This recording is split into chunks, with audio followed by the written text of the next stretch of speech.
Yep. So let's focus on the legend himself, the man of the hour, Hutto. Now, our first, like we would run into each other over time a fair bit, but we talked about the other day, our first real interaction was in the strangest of places in Indonesia, in Nihiwatu, where a resort I used to run. Yeah. You're on the Trickies boat. Yep, we were chalking across on the Tengiri. And a mate of yours from the Riverview Caravan Park bunch, Matty Cameron, said, call in and see my mate. He runs the show.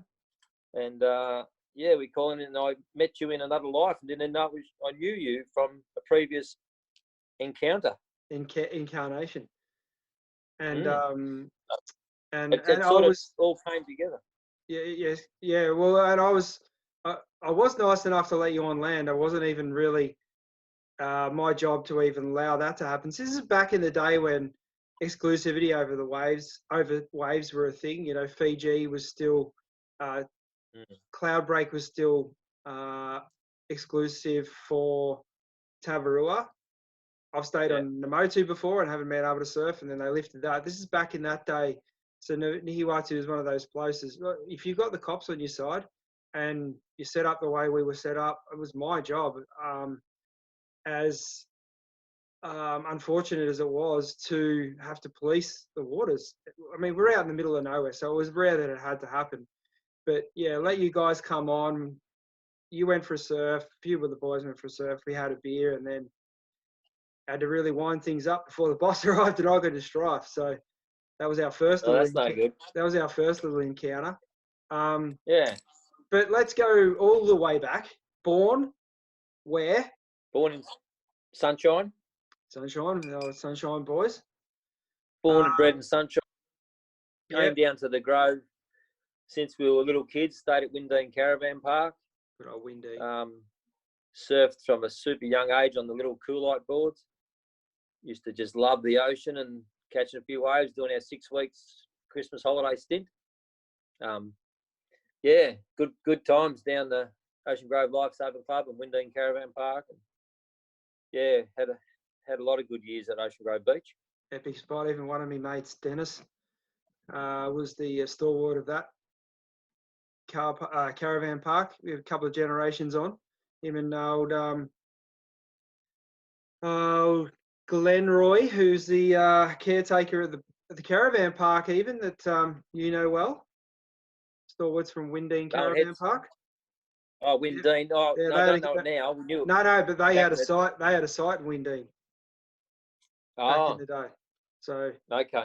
There's a lot of Windine connections there. Mate Steve Robesco, a lot of boys had sites there. So, and then I guess surfed through your teens and got stoked. Did your apprenticeship and then settled in. We talked about it the other day. You actually cruised in with a mate of mine, Ryan Chapman. I used to give a hard time. Yeah, got a job at the Riverview Caravan Park because initially, before Warren got there, some vandals had gone through and wrecked every toilet block between Ocean Grove and Bowen Heads with hammers and so on. So they needed a plumber, but just got paid foreshore wages. And yeah, it was a good 9 months doing that, running along beside the truck, picking up rubbish and fixing all those toilet blocks. And then got a job in Norlane doing the commission home plumbing, all the commission homes in there. So got to see a few sites. Hey, do you do the good people? Do you do the crime bingo? Meanwhile, I have this crime bingo thing, so that if there's an active crime in Geelong, we first to guess one of 3 places that the crime has originated from: Norlane, Corio, or Whittington. And it's this bingo competition we have. I don't suppose you do that. We have a bit of fun, play along. What was the other guy? That guy the other day on the news had killed his mate because he didn't pay his rent. That was Corio. That was a bit of Corio bingo for you. Yeah. See that one? Yeah, you can usually pick the streets almost too. But yeah, it's a shame. Yeah, pretty much. Old Ozone Road in Whittington's general source of that. sort of. Solid So drive, what isn't did I say? Ozone. So it? Ozone. Yeah. solar drive. Solar is what I was trying to say. I had ozone rays and Bowen heads. And you should know solar pretty well. I should know solar. You'd think so. I don't know how I got that wrong. So born surf through. So was that around? So once you'd been around the area a little bit, is that not long after when your involvement in the club kicked in, or when in '77? Where did that all? Yeah, yeah. I did my apprenticeship when I was 17 till 21, and then moved. Which was in '77, would have been amongst that time. So Right, yeah. club started in '77, and I probably moved down in about '81. So we used to come down every weekend, Friday night till Monday morning, back to work. And it killed me staying in Melbourne for my apprenticeship. I actually got the job in an interview out of about 50 or 100, whatever. And then the bloke, the boss of Sunshine Plumbing, rang us up and said he's got the job. We're just about to leave to come down Ocean Grove, and I was 16 or 17. Freaking killed me. Had to work through the whole Christmas period, and I was looking so much forward to coming down the coast. But I had to take the job. I got the apprenticeship and stuck it out till I was 21, and then got out of there. It all worked out, didn't it? Because you're plumber to the stars now, people of Barwon. Yeah. And it's not the Barwon, it's going down to Barwon. Here we go, coming down to Barwon. So give me some stories of people that have ushered you down to their house at Barwon. I've just cramped up. Oh, it's good being old, isn't it? That's for my episode, Fighting Seaweed at Point Lonnie the other day. Oh, I've never known anything like it. It was such an embarrassing moment. You've had a few episodes. I got caught up in so much seaweed, it was ridiculous. Could not get to my leg rope, could not get to my rail saver, and I got knocked over. It would have been hilarious for someone else. Knocked over by a clump of seaweed. Oh, biggest clump you ever saw. I'd hate to come across it in deep water.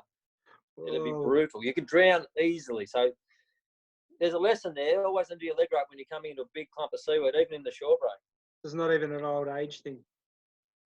No, well, the cramp might have been because my calf muscles were shocking for a few days after that. So have you got any, is it pretty much just, come fix my washers and come turn the hottie on before I get down to my house in Barwon? Or is there any old housewives' tales that have, any old cougars that have invited you into the house that are looking for a happy ending or anything? I got a story, I think, or two. Oh, okay. There was one up at Woodlands, and we're working for old Norm up there. He's passed away now, quite a few years ago. And it's a bit of a classic. We're going around the house doing something. Another guy working with me. And I opened the door to go into the bathroom, and there's his wife bending over with nothing on. And she screamed, but I think I screamed even more. And I got out of there, and typical of my luck, like she's about 80, so it wasn't what I sort of envisaged happen with that sort of thing. And old Norm, he used to sit on the side of the bed, and he was a great big man, and he'd tell the stories and what he wanted done. But the problem was he had his undies on, didn't he? And he had the biggest balls you've ever seen that were hanging out the side, and I just couldn't take it anymore. He was a classic. Yeah, we've got a couple of classic clients over the years.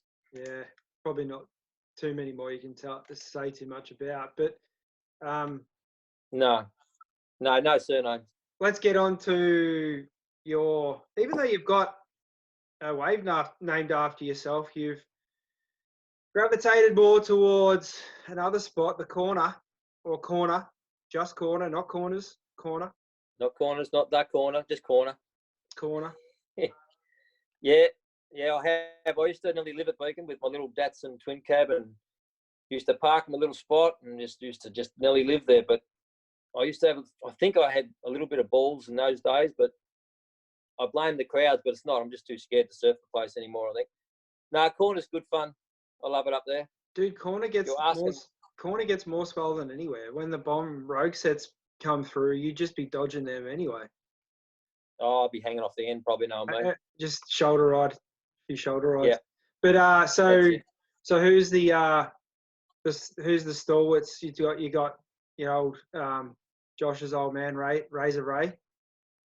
Razor Ray gets out there a lot. Peter Allen. You asked me this the other day, and Eddie, Luke Edwards, Eddie gets out there a bit. Oh yeah, Eddie. Yeah, love the Eddie. He loves it. Benny Collier, Slim and Millsy. Slim. Danny Dale Sutton showed up a couple of times here and there. Lee Butcher. Yeah, Butch. Yeah, there's a few that visit Corner, and Goof got there once or twice, but then it was terrible, which was handy because he's never come back. Goose loves a whinge. You got to love the Goof. Loves a whinge. Like the other day, actually got Beacon as good as I've gotten it. I surfed with him the day before at Beacon, and it was solid and it was good. But then the next day it was smaller and better. And he took one look at it and said, "Nah, it's smaller. I'm going home." And Goof, mate, you blew it because it was freaking as good as it gets. All right. But yeah, it's the boys. A lot of boys. Timmy loves it. Robbo, Matty Cameron, the boys. Well, let's see. I tend to leave it to you. It's not one of those places I gravitate towards. But so I want to take you back. Okay, we moved on from Corner. I want to take you back, Hutto. So I want to set the scene. Good. This is a recent one. This is one I've been around for. So you'll manage. All right. So all right. I want to take you back to, it would have been a June, a couple of years ago, 40-year celebrations. One of the best nights I've ever had, that's for sure. And this is where it all went down. Club legend. I want to just try and get a piece of your mind about how you felt that night. If you were nervous, if all your mates were around. You were the first one honoured as club legend. You weren't to know, I don't know, sure if the cat got out of the bag, because there was a lot of behind the scenes work that went into this. We had a real big posse at the time that put this thing together, and it was the night of all nights, and we've got a lot of people to be thankful for putting that one together. My wife just stepped in to top the both of us up with a red wine. You want to say hello to Emma? Hey, Em. You're hello, how you going? So, good, thanks, love. So how was that experience for you? I mean, it looked like a culmination of one's life, like an artist's portfolio. You had all your mates there, you had everyone, like you had all up there, like once Grinners started, you had 700 people there. Part of the Prezzo, you had a lot of people there. Must have been a huge honour. Like it looked at points, it looked overwhelming. I mean, goosebumps. Oh yeah. Goose, you must be feeling goosebumps now just thinking about the feeling you had. You had people coming from all over the country, and at that one point in time, it was all about you. Well, how did that feel? Yeah, old Hollywood Hutto. Hollywood. Yeah, it was. The tears come up. It was like a pretty emotional night with Leroy there, and and the surfboard with his mate, and yeah, it was. I'd been to a few meetings prior. The cat was out of the bag, possibly a little bit, but you knew there was something on the cards. Something. There's a few there, and I'm thinking there's a few others ahead of me. That's for sure. But yeah, it was overwhelming, and yeah, it can see a million others ahead of me. But anyway, I'll take it. Take it on board. Because I've been there a long time. And then once you'd absorbed it, like you had, you obviously did what you could to say what you could and thank who you could. But was that you're looking, staring out into the masses? I mean, I had to get up and give my 2 bobs worth, but in the capacity that you were in front of the people that make up this community and make up this town and make up this area, to sit out and receive that sort of gong, receive that sort of adulation in front of the people that you'd spent your life sort of living with, like, did did you just go, this is it? Like, I could die now. This is Yeah, freaking look, awesome. it was pretty surreal. That's a good word for sure. And I'm a shocking public speaker, so that I'm not even sure what I said. So you probably spent half the time just trying to absorb the fact that you were the guy. Let's get over that. Like, just well, yeah, you must have there's a funny absorbed it. story there because after the event, I was in the pisser and having a leak, and beside me comes up Lou Callahan. Oh, okay. And he'd been surfing 10, 15-foot bells. He'd been surfing massive that bells morning. that day. Looked over at me. That morning, yep. Yeah. And he's looked over at me and he's gone, legend, huh? I said, yeah. So that put it into a bit of perspective for me. You know what I'm saying? Oh, that is awesome. This is why we have these podcasts. That it's not even a story; it's an anecdote. Luke Callahan. Luke Callahan's got to be. I mean, I went on the boat trip with a guy. I nicknamed him the Fonz because I have this thing for Luke Callahan. Like I get all surf nerd about certain people and certain things and whatever, but he's definitely one of these guys. I'm like, woo. Went on a boat trip with a guy and we just got shacked together for 10 days and it was a good enough experience for me. But to sit at he was looking at your slot going, just don't know if that's legendary. As he's comparing swords going, is that what it was about? Or no, he's actually looking at me in the eye, which was even worse. Because he had you, because he reckoned he had you. It was all good fun. He just shaking his head. Legend, eh? Yeah, right. Nah, he was good. He was good. And, you know, people like Minnie Crap come up to me and gave me a genuine well done. And that was pretty chuffed about that. Good old Min. Yeah. And a couple of things like to get any legitimate Slim giving me to get any legitimate kudos out of Minnie is saying something. Yeah, that's right, because he's another one of the local legends in my eyes. Yeah, classic. And so you're saying a couple of the girls something about Slim? Yeah, he usually gives me a bit of grief. Old Slim, we have a bit of friendly fire at each other, and he's giving me grief about it. You know, the legend, and then good old Liz and Brit. So he just barreled him down, and I sucked my chest out. Good on you, girl. They gave him it. No, that were great. It was a good time. Except I had the other emergency that I had my problem probably only a couple of weeks or 4 weeks before it. I was a little bit fragile still. After another trip to the emergency room, just before that. So. Well, you've been copping them. I was nearly full flight, but not quite. A little bit fragile still. No, great night though. So there's never going to be topped. I don't. Yeah, look, if I'm still helping out when it comes to the 50th, I wouldn't mind chipping in and seeing if we can top it, or 45th or whatever. But a lot of things had to go our way. Grin and Spoon just happened to have their national tour. I happen to be a massive fan and happen to have enough contacts in that music industry to get it done. And then, but the local. Sorry, just on the Grin Spoon, one thing about those guys, I had trouble getting away. I was just so wrapped. I was the only one in the end watching their practice, their rehearsal. Yeah. And I was just sitting there on the chair, the only one in the place, and I ended up getting late home and late back because I thought, how good's this? I'm just watching Grin Spoon warm up. It was just awesome.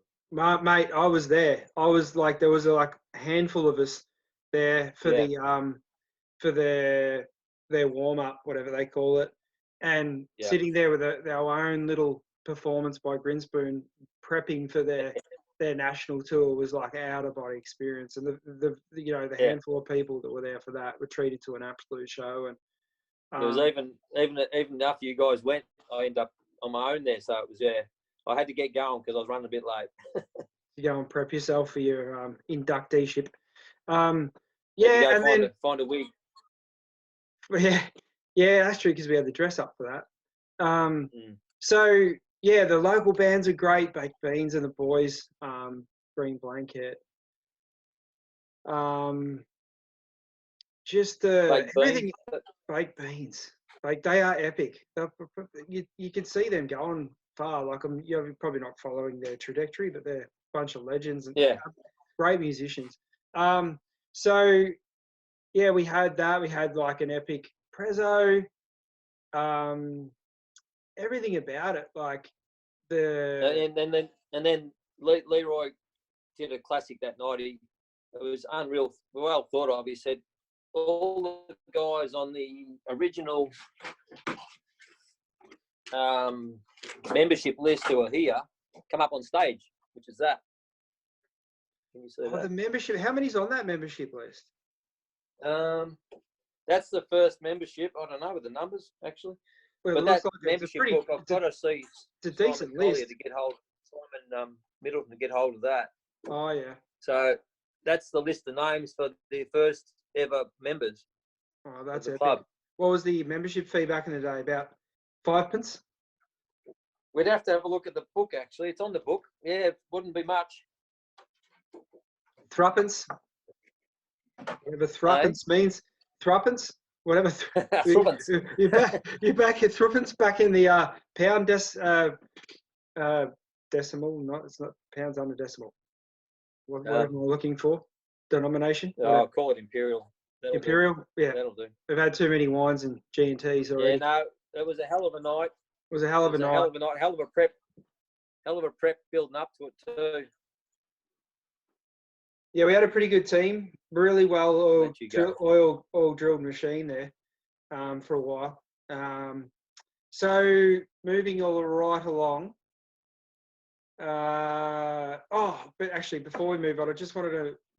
I reckon one of the biggest features of the night was Sir Trenton Attenborough, the 40-year prezzo. Oh, yeah. Sir Trenton Attenborough was absolutely. Well, there's the video. We've got to start circulating a few of these videos. I've asked Gaz for them. We've got to pop them up. But they're up. I think you can look it up. Okay. Maybe YouTube. Not sure. I should know where, but we've got to check it on our YouTube channel. Maybe it's there somewhere. But yeah, I had every intention of going into the next day, but I think by the time we got there at 10 a.m. in the morning and left at like 4 in the morning, the next day we were spent. I don't think there was anyone that was able to sort of outlast any of that. But what I'm going to do is Gaz has given me his speech from that night where he inducted you. So I'm gonna smash through that word for word. A club legend has to be a passionate club person, a great surfer, a great person, and who's someone who typifies the 13th spirit. Our first inductee as a club legend embodies all of the above and more. He was one of the originals back in '77 and still pulls on the comp Rashi today. He reckons that next year he's going to compete in Open B and give you young bucks a run for the bottle of Jimmy. And I think you've actually won a couple of rounds around that time. He's won 3 Open A titles and racked up numerous Masters titles. Is that right? About 3 Open A titles? I wrote down the years. Yeah, it was 3. Looks like it was 3. 82, Good. 83, 83, 84, and then 86. Oh, so your 80s was your era. 80s looks like your golden era. He's the eternal Grom. He checks a surfer every day, takes trips to the Mets and still rips on his shortboard. You've been on the Bintang as well, haven't you? Yep. He's a top bloke. Guy and Mick. Yep. Guy and Mick. Yeah, I think Guy's got his own deal now, hasn't he? I think so. Yeah. He's a top bloke who's passionate about the club, and he's the only bloke I know who has a break named after him. Ladies and gentlemen, I give you the 13th Beach Boardriders first legend, Mark Hutto Hutson. Does that bring back some memories, mate? No, it does. It does. And Yeah, a lot of humble pie in there. Anyway, that's Legend, eh? Legend, eh? I just surfed 10-foot bells. Legend, eh? We'll show you legend. Yeah, I know. Ah, classic. Lou Callahan. But He'll get his look, due. I've been. He'll be getting one of these. Go. My mate Peter Allen, he said, Crazy. you got to be the one, don't you? And I said, no. He goes, yeah, but you've been there so long, so I'll take it as the longest hanging around from the start. You got the hanging Still around on the award. surfboard. Yeah. So now, righto, this could be a juncture where we go to another phase because Cam's limited me to short stints of this podcast. I reckon we'll make about a 3-parter out of this because this is gold. Yep. As far as I'm concerned. Yep. I'm loving it. I don't know about everyone else. So righto, let's I'm gonna take it back. I think the best way for us to recount some stories and help you rejig your memory is for me to use the almanac that I've been provided with from Gaz back in the day as a list of presidents over time to go through juicy stories and no holding back. Talked about this. Actually saw Beck Lampard today and she said, not so much about the surfing, about the stories and the party. So make Beck happy and do us proud. Wow. I mean, you've got to tread some shaky ground, but you've got to give us something, mate. All right. This is the reason I'm doing podcasts is because in terms of content out there, I don't think that's good enough. And well, it's good enough, but I don't think there's good enough stories and there's people give up enough. And I know you've got them, and we'll keep it PG because there'll be a lot of groms and this is a club podcast. But one thing people probably do know about you, that do know you, is your sense of humour. So the Reese Witherspoon joke at the start probably fell on deaf ears, but but let's start with Leroy. I mean, 77 to 79, 2 years in there. How? Yeah, what's your take on how it all? I mean, it was a shop in town, and it was like, give us the 101. Well, from what I can recall, somehow word had got out around Ocean Grove, Bowen Heads, that if anyone was interested in getting a club together, meet at Leroy's shop, which is where the bottle shop is now at the Bowen Heads pub. Yep. And we'll just take it from there. And when I rocked up, from memory, it's going back a long time, but I remember the line was out the door. Like, no way. So word got around somehow word got around. Someone else action at the station, and people turned up. And what's happened from that? Which there was Melbourne crew. There was actually I got my mate Fibbles. He wrote the speech that I read out, and like he said, there was older crew, Sholdy and Bobby Berg, Fezzer. The Grove Road crew, which is the Bowen Grove Road, 10-foot kneeboarder. That was his name. He's a very tall kneeboarder. Goff, the Barretts, Tits, Nibbles, Fibbles. Tits and Nipples were brothers, so Titheridge and his younger brother got named Nipples, of course. That's gold. Love it. The younger ones, Gyprock, Weeby, Pup, McTiz. Ocean Grove Main Beach crew, Desi Russell, Kenny Russell, Peter Newton, that's my wheelbarrow mate. Yep. Johnny Lyle, me, Hutto, and the girls, and a few others. And so what ended up happening was just all these different groups. Yeah, girls, but they weren't quite members, but they're just part of the bunch. Yep.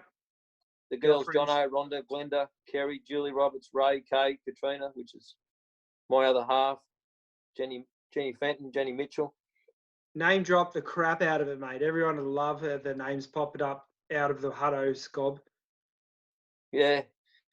Bobby Berg, Fezzer, KN, Glennie Pye and Muttley were the older crew. Sholey was the was a gun surfer back in the day. Doug Scholl, he was a second president, wasn't he? Yeah. He was the second president, 80 to 81. Charlie, yep. He was a gun who sort of just stopped surfing cold turkey. He was a bit of a waste of talent. Not sure what age he stopped, but Was he a club yeah, champ? Was he one of the first club champs, or? yeah, he would have had to have been. I haven't got the fin. I'm sure he is. Yep. And then he got Bobby Berg after that. But yeah, and what happened? These friendships that started back in '77. Well, we had not a 40. We had another reunion at the golf club, which I somehow ended up organising, and it was huge. And we're still close even to this day. And friendships and relationships, Absolutely, and families all formed from that, And that's where board riders are pretty awesome. It just ends up, lots of people getting close who would never have met before, That's why I guess there's a obligation and on people that help run clubs is to make it as good as it can be, because it's, for some people it's everything, and for some groms it can be their career, and for some people on the fringe it can be their social life, it can be, we talk about mental health, and we talk about all these things like these clubs. I mean, for me it's been huge in different ways, and I've been happy to contribute, but it's helped me become a part of a community that I've come and gone from, and it's helped me reintegrate into the community, and it's a massive thing for everyone. So say if you didn't become the president, I probably wouldn't have met you except for Niawatu. Yeah, I mean, I've probably been kicking around and everything, but I was kind of fortunate enough to be in a stage of life where I had a bit more time on my hands and I could contribute. So not everyone's that lucky, but But yeah, absolutely. Like, I freaking hell. Like, I mean, you get, I've known people a little bit, but then there's not many people I haven't gotten to know well because of what you take on, and that's super rewarding. That's kind of why that's why I do it. But just we just go back to that first little meeting, like that. That whole, like, so there was the word gotten around, there's action at the station, go meet down at the what was it then before it was the Bottle O, or was the Bottle O? No, it was Leroy's surf shop was there. Oh, the surf shop was there. Yeah, okay. So, okay, meet at the surf shop at this time of this day, and how many people turned up? Probably that many. Really? Probably that many. So he signed up he signed up that many people on the day. I could have been on the day, I'm not sure. Could have well been. Yep. That is absolutely heavy. I mean, I've never actually asked to have the story recounted, but that is something. I mean, it's a good little story, isn't it? Well, when you talk about trying to get things done in a club, and this is the start of it all, a call out, or it just goes to show the want for it, for that many people to turn up and go, yeah, let's do this. And then Leroy would have been, shit, we've got something on our hands here. That's a great story. Love it. Crack on. Yep, and that's how it started, and I've got a few old newsletters here which just spun me out when I've come across them and looked at, because we used to have meetings at my little house up on the hill at Ocean Grove, which was a pretty awesome bit of time I spent up there with me and my dog. That you wish you still had. Oh, mate. Well, it's all been built up there too big anyway. But I was looking at some of the stuff we had planned. It was like, schedule was full. Here it is, one of them. 18th of December, committee meeting. 21st of December, Christmas party at Grovedale Hotel. Bus leaves from Skinner's at 6:30. 22nd of December, this is all December, like from 18th to the 23rd. 22nd of December, plank comp with Anglesey Boardriders to be held at Anglesey early start. And on the 22nd of December, we would like a few people to help set up Crossy's Farm for the following night. 23rd of December, Christmas Raid, Shell Road, band, big combo, barbecue tea starts, because Crossy had a farm about where it was called Arlington, and we had the biggest Christmas party they've ever seen. It was a ripper. This is all December 77. This is December 79. Oh, 79. So, And yep. on the Australia Day weekend was a club comp, and on the Labor Day weekend there was a club contest, and it was just hectic when I looked at some other places too. Some of the stuff we had on. Yeah, it was good to look back on these old newsletters. I'll show you some of That's those. epic. So there's a massive wave of interest, a massive, like we've been wanting this for a long time, and then by the time it got set up, it was all systems go. Let's organise stuff. Let's go, and everyone was getting around it. Everyone was chipping in to help, and it just sounds Yeah. like the sort of energy that is just empowering and overwhelming. It must have been a good time to be alive. It was awesome, and the social. We'd have parties every weekend and comps, and we'd go to Phillip Island, for instance, and no one knew any of us, of course. And then someone like Archie Gubbins, to go out and won his heat and blew everyone away. Yeah, right. Like, so what are the these like? efforts. Hang on, are these like Boardriders battles back then? No, Victorian teams titles.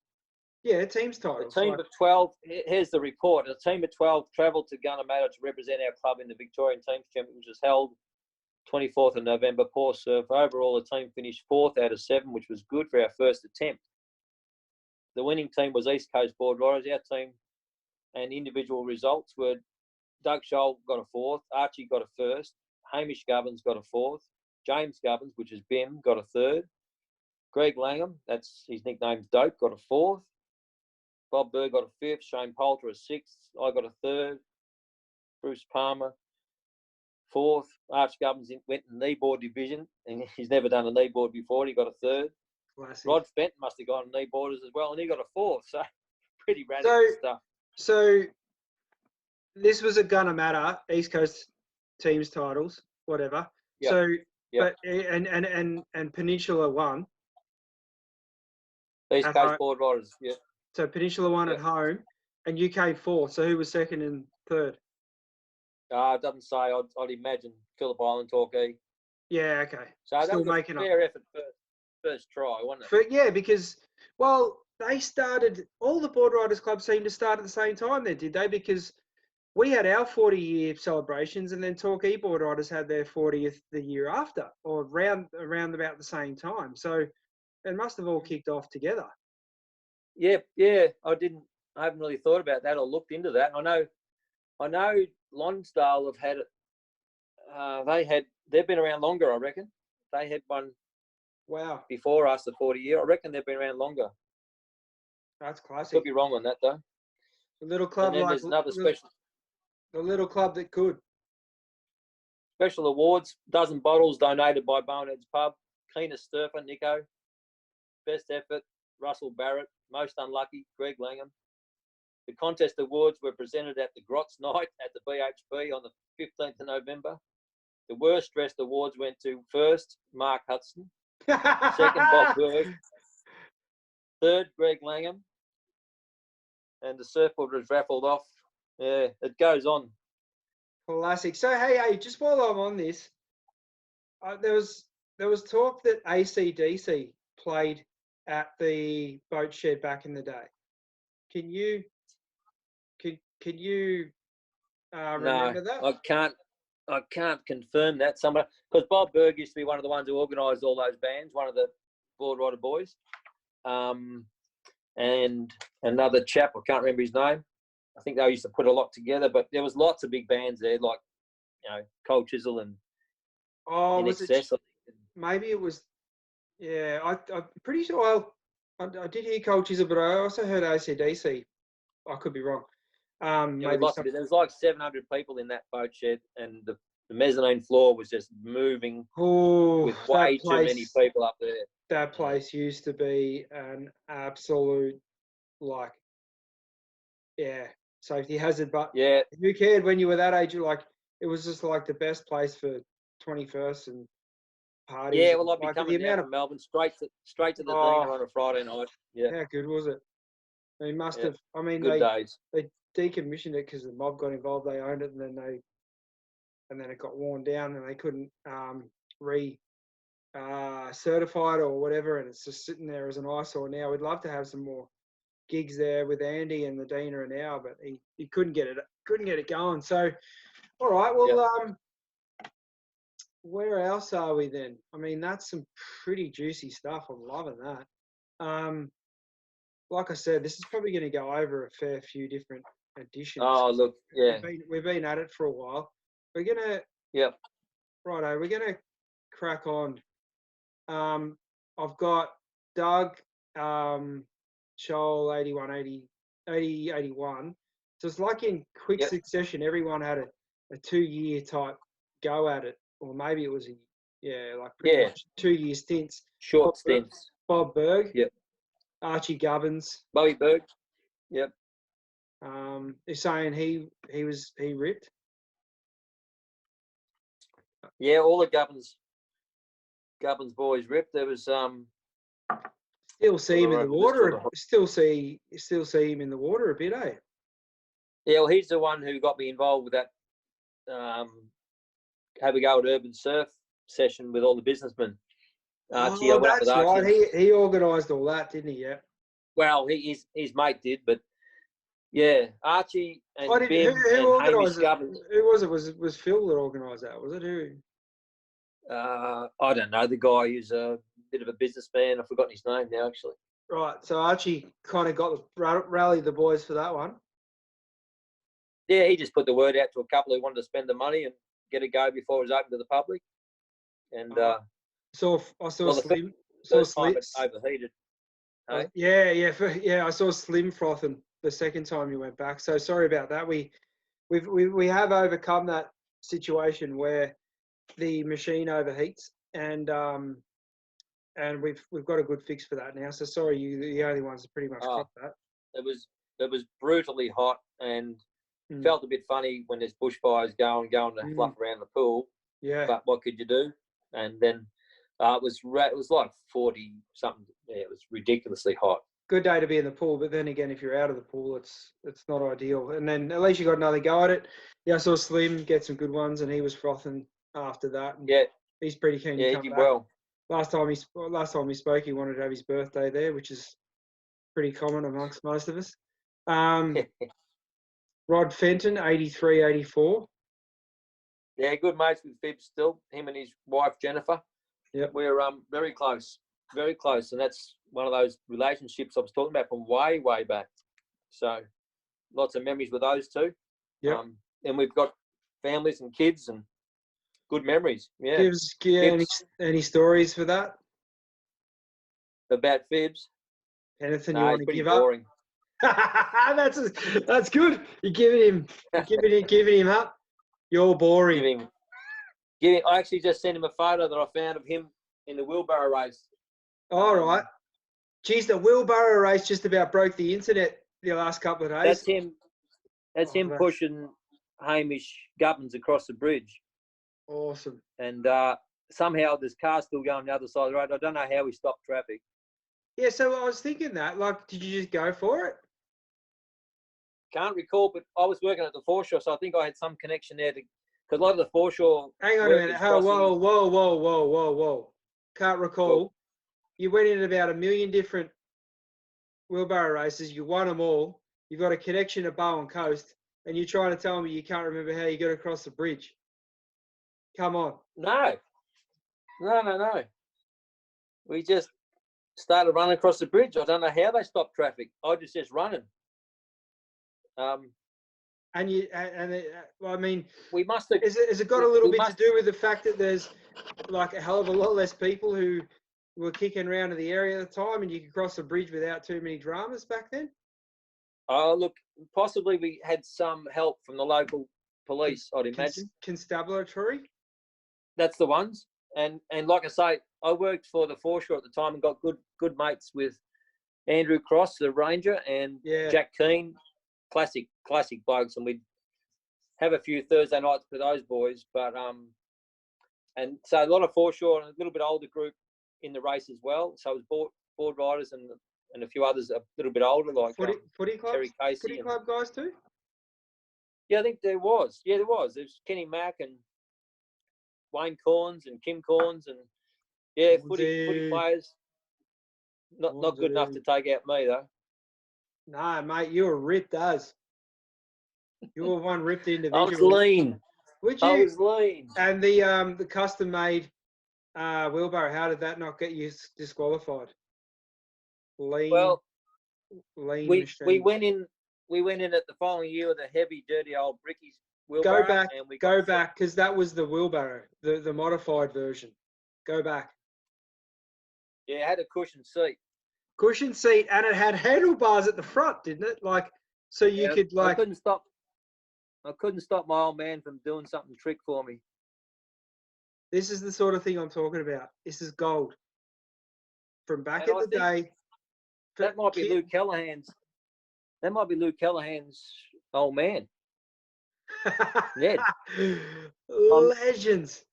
I'm not sure. Yeah, I think it is. What was his nickname? Krusty the Clown? I don't know. Ned. Sorry, Luke. He used to run the Boneheads Caravan Park. Look at that. Look at that body. Wish I had a gut like that. Can you see that? Mate. I know I've got moles on me from sitting out in the sun with just a pair of stubbies on. Did you have a stick with you to keep all the women at bay? Just brush them I off? just noticed in the photo they're all having a good old perv. Don't blame them, though. They're only human. Hey? They are only human. Exactly. Yep. Oh, cheers. Crikey. So, wheelbarrow races. How did that stop? I reckon it only went for two times. Oh, you and kidding? We got a first and a second. Yeah, I don't think it went anymore. How did that stop? Like, obviously, it's a gut-busting, superhuman effort, but that's the sort of stuff. This is the sort of stuff that would go down well in a pre-season footy thing with all the footy kids we've got. It's been talked about, and everyone loved it for years and years and years. So I don't know why it stopped. The first one finished. They both started at the foreshore Riverview Caravan Park. Yep. It's a big lineup of entries. So what, and like round the back, right round the back of Riverview, where like towards the end of Riverview, or towards towards the boom gate up that other end? Yeah, towards the boom gate at the south end. Yep. And just run through the tracks there behind the Potato Man and all those tracks. Oh, so you don't go on the waterfront? No. Through the tracks. Run on the riverside tracks, the camping tracks. Yeah, go through Tent across City. The bridge. Through Tent City. Yep. And then across the bridge, and we ended up Boneheads Footy Oval, first one that we won. That's why we're at that shop on the outside of the bridge on those photos. You go inside the caravan park to the footy ground. Across the bridge and then straight into the footy ground up the entrance to the caravan park, Boneheads Caravan Park. Yeah, entrance of the Boneheads Caravan Park into straight to the footy oval. Finish at the footy oval. Yep. But the second one, it went down Hitchcock Avenue all the way to the Cricket Club footy oval. Cricket Club oval. Oh my God. A lot further. That's like double the distance. Yeah, and that's why a triathlete, Paul Rigby and Peter Whiteley won it. Both landscape gardeners, but Paul's one of the original members who we've lost. Well, I don't know if he's original, but one of the old boys from the back. Rest in peace. He's gone, I'm afraid. But he won him and Fluff, or Peter Whiteley. Fluff. He's a Sunshine coach. They won the second one. What happened to such good nicknames? Fluff. That's a great nickname. We had some really good nicknames, like Bibbles. Tits and Nipples. Rod Titheridge's Tits. Craig Titheridge's Nipples, his younger brother when he came along. We nicknamed him Nipples, And Dope and Peter Allen used to get crazy. Crazy, yep. Crazy's a good one. Is he still crazy? And we had a bloke, Neville Denton, we called him Dribbles. So when Rod Fenton came along, he was Fibbles, like just strange stuff. Awesome. Legends. All right, so I'm saying right now, whether this is towards the end of my tenure as president or not, we are doing the wheelbarrow race on Australia Day from now on. Oh shit! Good luck with that. And mate, you've got to defend your title. And I'm in the front of the wheelbarrow.